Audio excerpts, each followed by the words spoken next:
ఒక ఇంపార్టెంట్ ఇష్యూని ఈ వీడియో ద్వారా మీ ముందుకు మళ్ళీ తీసుకొని రావాలి అని చెప్పి ఇంకొకసారి ప్రయత్నం చేస్తున్నా నేను. సో గరికపాటి నరసింహారావు గారు పిల్లలకు పెట్టే మధ్యాహ్న భోజన పథకము, దాంట్లో పెట్టే ఎగ్గు మీద చేసిన కామెంట్స్ చాలా పెద్ద ఎత్తున చర్చనీయాంశంగా మారాయి. ఇంతకు మించిన చర్చ జరిగినా కూడా గరికపాటి లాంటి వాళ్ళ మీద, చాగంటి కోటేశ్వరరావు గారు లాంటి వాళ్ళ మీద, ఎందుకంటే ఆయన కూడా గుడ్డు ఎందుకు పిల్లలకు పెట్టడము అనే కామెంట్స్ చేశారు. భోజనంలో గుడ్డెట్టారా, గడిది గుడ్డెట్టారా, అన్నం తినేవాడు కోడిగుడు పెట్టడం ఏంటంటే బుద్ధి ఉందా లేదా? పెట్టి పుస్తకాలు ఇచ్చి యూనిఫార్మ్ ఇన్ని ఇస్తే వాడు చదువుతాడా? శోభనం పెళ్లి కొడుకులో మంచమే కూర్చుంటాడు. ప్రభుత్వం పని ఏమిటంటే, ఉభయ తెలుగు రాష్ట్రాల పెద్దలందరూ వింటారు నా కెమెరా ద్వారా కాబట్టి చెబుతున్నా, ప్రభుత్వం కర్తవ్యం బాగా చదువు చెప్పడం తప్ప పుస్తకాలు ఇవ్వడం, బట్టలు కుట్టించడం, అన్నం పెట్టడం కాదండి. చిన్నతనం నుంచే కళ్ళజోడు రావడానికి, చక్షు సంబంధమైనటువంటి వ్యాధులు విపరీతంగా పెరగడానికి కారణం ఏమి అంటే, కోళ్ళని విపరీతంగా పెంచి కోడిగుడ్డు తినడమే కారణము అని వేదంలో ఒక మాట. సో వీళ్ళ మీద ఎప్పుడూ కూడా గవర్నమెంట్స్ చర్యలు తీసుకోవు, ఎవరు బయటకు వచ్చి వీళ్ళ మీద చర్యలు తీసుకోవాలి అని చెప్పి. ఎప్పుడైనా ఒక మతానికి సంబంధించో లేకపోతే ఏదైనా సెన్సిటివ్ అంశాల మీద స్పందించినప్పుడు పైకి వచ్చే గొంతులు ఇప్పుడు ఏమీ కూడా కనిపించవు. అప్పుడు వెళ్ళి కేసులు ఫైల్ చేసే వాళ్ళు ఇప్పుడు అస్సలు కనిపించరు. అండ్ సిస్టమ్ కూడా తనంతట తాను ఇలాంటి వాళ్ళని ప్రొటెక్ట్ చేయడానికి ప్రయత్నం చేస్తుంది, ఇలాంటి వాళ్ళని వెనకాలండి నడిపించడానికి ప్రయత్నం చేస్తుంది. ఏవైనా ఉండే పథకాలని వీళ్ళ ద్వారా ఒక ఎజెండాను ముందుకు తీసుకొని వచ్చి వాటిని మూసేయించడానికి చాలా సాఫ్ట్గా ప్రయత్నాలు చేస్తాయి, కానీ చర్యలు తీసుకోవు అనేది ఈ చర్చ చుట్టూ జరిగిన పరిణామాలు మనకు క్లియర్ కట్గా చెప్తున్నాయి. అయితే ఇలాంటి చర్యలు తీసుకోవాలి, ఇలాంటి వాళ్ళ మీద చర్యలు తీసుకోవాలి అని చెప్పి డిమాండ్ చేయడంతో పాటు ఇంకొక ముఖ్యమైన విషయాన్ని మళ్ళీ మీ ముందు తీసుకొని వద్దాం అనుకుంటున్నాను. ఈ గరికపాటి ఇష్యూ బయటకు వచ్చినప్పుడే నేను ఒక పెద్ద గ్రౌండ్ రిపోర్ట్ చేశాను. చాలా పెద్ద ఇన్వెస్టిగేటివ్ రిపోర్ట్ అది, చాలా పెద్ద చర్చ జరగాల్సిన రిపోర్ట్ అది, గవర్నమెంట్ని షేక్ చేయాల్సిన రిపోర్ట్ అది. మల్కాజ్గిరి పార్లమెంట్ పరిధిలో, మేడ్చల్ అసెంబ్లీ కాన్స్టిట్యున్సీ పరిధిలో జవహర్ నగర్ డంప్ యార్డ్ ఉంటుంది. అక్కడ 3 లక్షల మందికి పైగా జనం ఉంటే, 1 లక్ష మందికి పైగా పిల్లలు ఉంటే, వాళ్ళు చదువుకోవడానికి స్కూల్స్ మాత్రం లేవు అక్కడ, గవర్నమెంట్ స్కూల్స్ లేవు అక్కడ. ఏం చేస్తావు ఇంట్లో ఉండి? ఏం పని చేస్తావు? స్కూల్ స్కూలు పొబుద్ది అవుతుంది. నీకైతే చదువుకోవాలని ఉంది. ఏమవ్వాలని ఉంది చదువుకొని? అది సార్ అవ్వాలని ఉందా? ఇంట్లో ఉంటారా? అమ్మ నాన్న ఉంటారా ఇంట్లో? మా అమ్మ లేదు, నాన్న ఒకడు. అమ్మ చచ్చిపోయింది. ఉండే 2 గవర్నమెంట్ స్కూల్స్లో ఓవర్ఫ్లో అయిపోయారు పిల్లలు. అక్కడ ఇప్పుడు అడ్మిషన్స్ తీసుకోవట్లేదు, పిల్లల్ని అక్కడ చేర్చుకోవట్లేదు. ఒకవేళ ఇక్కడ ఉండే పిల్లలు వెళ్ళినా కూడా అడ్మిషన్స్ గవర్నమెంట్ స్కూల్స్లో డినై చేయకూడదు. కాబట్టి మీకు ఆధార్ కార్డు లేదు, బర్త్ సర్టిఫికేట్ లేదు అనే పేరు చెప్పి పిల్లల్ని బయటికి పంపించేస్తున్నారు. స్కూల్ అడ్మిషన్ చేయలేదా? గవర్నమెంట్ స్కూల్, కానీ ఆధార్ కార్డ్ కావాలన్నా ఆధార్ కార్డ్ లేదు.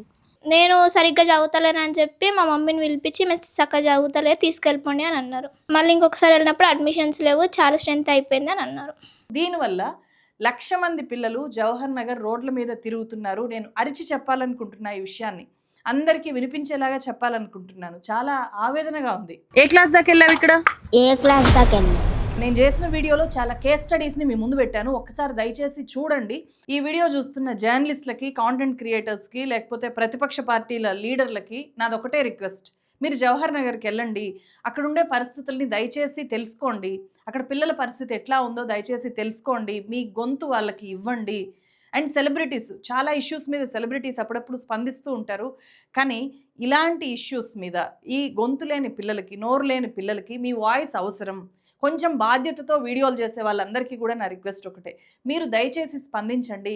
ఇది తులసి బయటికి తీసుకొని వచ్చిందా, ఎందుకు స్పందించాలి అని మాత్రం దయచేసి అనుకోకండి, మీకు దండం పెడతాను.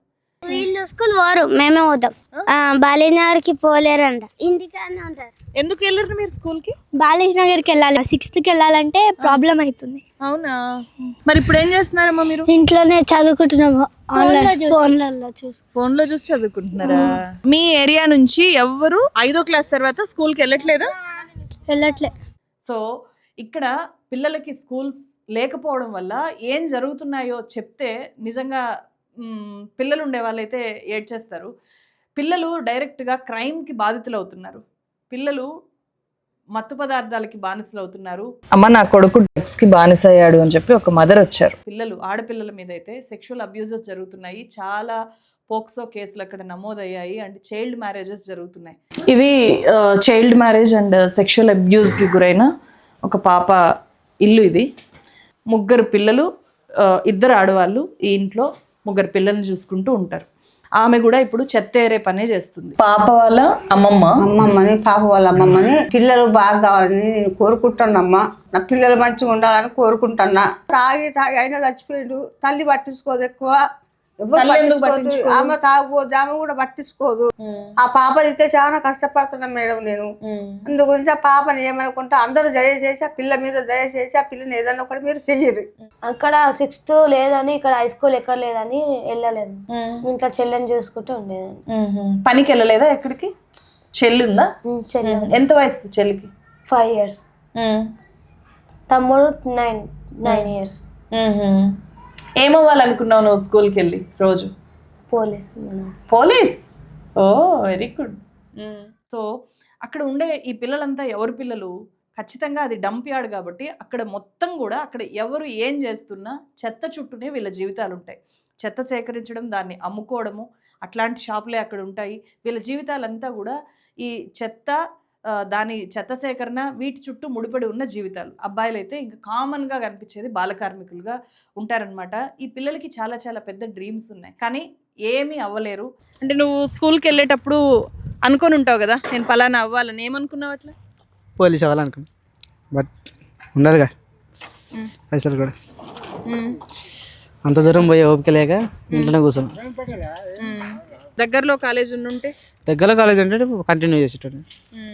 అక్కడ ప్రైవేట్ స్కూల్స్ ఉన్నాయి. ప్రైవేట్ స్కూల్స్ గురించి తెలుసు కదా. ప్రైవేట్ స్కూల్లో ఈ చిన్న చిన్న ఆదాయాలు వచ్చేవాళ్ళు. వాళ్ళు కేవలం తిండికి మాత్రమే గడుస్తుంది. వాళ్ళకు వచ్చే ఆ చెత్త సేకరణ ద్వారా వచ్చే 100, 200, 300 ఈ తక్కువ ఆదాయంతో.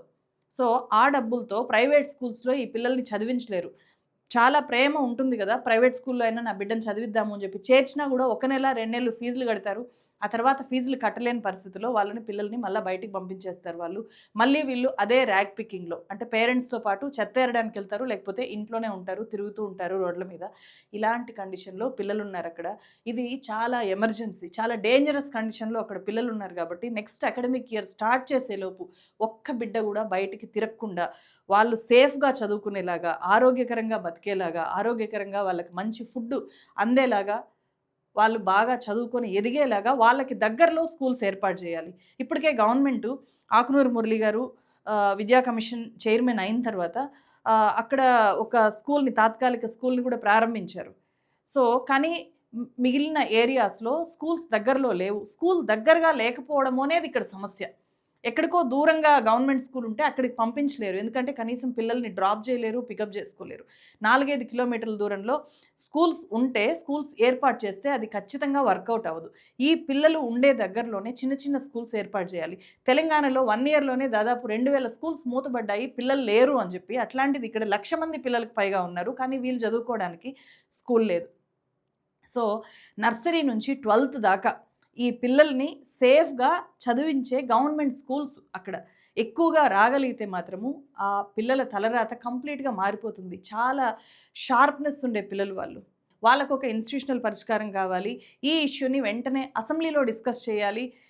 అక్కడ ఎందుకు ఇప్పటిదాకా స్కూల్స్ ఏర్పాటు చేయలేదు? ఎందుకంటే అది మామూలు నియోజకవర్గం కాదు, అది మల్కాజ్గిరి నియోజకవర్గం. అది ఈ డంప్ యార్డ్ ఉండేది మల్కాజ్గిరి నియోజకవర్గం. మల్కాజ్గిరి పార్లమెంట్ నియోజకవర్గానికి గతంలో అతిపెద్ద విద్యా సంస్థలున్న మల్లారెడ్డి అక్కడ ఎంపీగా పనిచేశారు. ఇప్పుడు కూడా ఆయన మేడ్చల్ ఈ డంప్ యార్డ్ పరిధిలోనే ఆయన ఎమ్మెల్యే, వీళ్ళ ఎమ్మెల్యే మల్లారెడ్డి.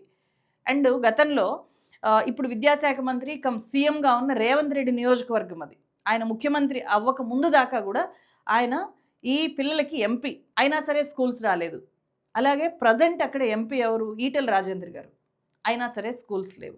సో ఇక్కడ ఒక పార్టీ, ఆ పార్టీ, ఈ పార్టీ అని కాదు, 3 పార్టీలకు సంబంధించిన టాప్ లీడర్స్ అక్కడ ఉన్నా కూడా స్కూల్స్ ఎందుకు ఏర్పాటు చేయలేదు? ఈ పిల్లల్ని వాళ్ళు వెళ్ళినప్పుడు, నేను గ్రౌండ్ రిపోర్ట్లో భాగంగా వెళ్ళినప్పుడు నేను యాక్చువల్గా డంప్ యార్డ్ ఇష్యూ కవర్ చేద్దాము అని చెప్పి వెళ్ళాను.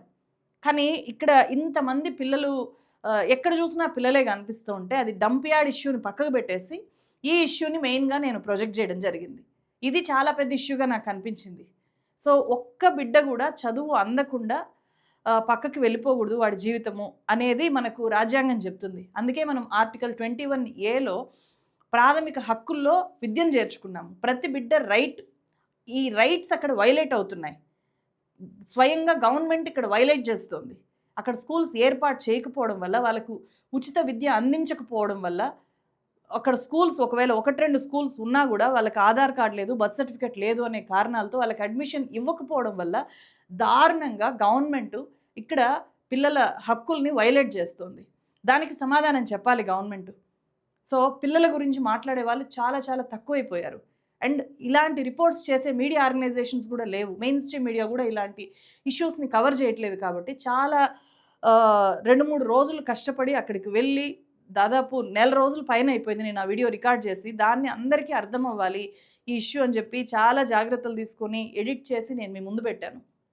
అయినా సరే అదేదో మిగతా వీడియోస్తో పోల్చితే బాగా వ్యూస్ వచ్చేసి అందరికీ చేరలేదు. I don't know the reason.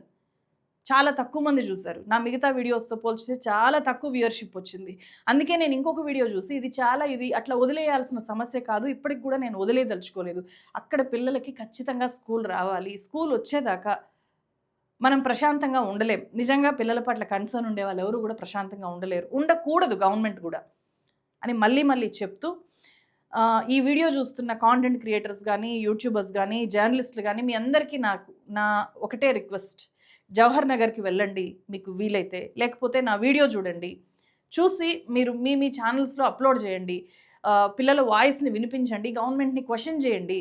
And అందరూ కలిసి అక్కడ పిల్లలకి స్కూల్ ఏర్పాటు చేయగలిగితే 1,00,000 మంది పిల్లలు ఇంకా పెరుగుతూ ఉంటారు. సో వాళ్ళందరికీ కూడా ఒక ఇన్స్టిట్యూషనల్ సొల్యూషన్ వస్తుంది. అక్కడ చాలా రోజుల నుంచి చైల్డ్ రైట్స్ యాక్టివిస్టులు, చైల్డ్ రైట్స్ వర్కర్స్ పనిచేస్తున్నారు. సో వాళ్ళు నాకు చాలా హెల్ప్ చేశారు ఈ స్టోరీ చేయడం వెనుక. సో వాళ్ళందరి శ్రమకి కూడా ఒక పరిష్కారము అండ్ పిల్లల సమస్యకు పరిష్కారము ఒక స్కూల్. ఆ స్కూల్ రావాలి అండ్ దీని మీద విస్తృతంగా చర్చ జరగాలి అని చెప్పి నేను కోరుకుంటున్నాను. నేను చేసిన వీడియో చూడకపోతే ఈ వీడియో కామెంట్ సెక్షన్లో ఇస్తాను. అండ్ దీనికంటే ముందు వీడియో అదే, దయచేసి చూడండి, మాట్లాడండి దీని గురించి. Thank you so much.